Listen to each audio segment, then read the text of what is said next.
बन गए। Solar system की उत्पत्ति पर किए गए नए अध्ययन बताते हैं कि मिल्की वे गैलेक्सी और सेजिटेरियस गैलेक्सी के आपस में टकराने से तारों का निर्माण शुरू हुआ, जिसमें बहुत सारी गैस जमा हुई और गैसों के बादल एक साथ आ गए, जिससे सोलर सिस्टम बनने की प्रक्रिया शुरू हुई।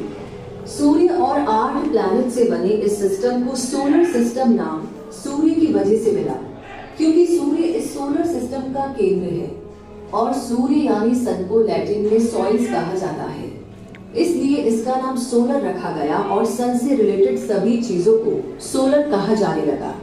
शायद आपको भी यही लगता हो कि सूर्य अपनी जगह पर स्थिर रहता है और अर्थ सहित सभी प्लैनेट्स इसके चक्कर लगाते हैं, लेकिन असल में सूर्य को चारों तरफ चक्कर लगाता है और इस चक्कर को पूरा करने में सूर्य और सोलर सिस्टम के प्लैनेट्स को 250 मिलियन साल लग जाते हैं। सोलर सिस्टम में मौजूद और इस तरह 8 प्लैनेट्स का ऑर्डर फिक्स है, तो क्या इसका भी कोई कारण है? हाँ, प्लैनेट्स के इस प्रॉपर ऑर्डर का रीजन उनकी बनावट और सोलर सिस्टम की उत्पत्ति से जुड़ा है। नजदीक 4 प्लैनेट्स मरकरी, वीनस, अर्थ और मार्स स्थित है, जो टेरेस्ट्रियल प्लैनेट्स है। इनके आकार छोटे हैं और इनकी सरफेस सॉलिड स्थित है। इन चारों प्लैनेट्स में रिंग सिस्टम मौजूद है।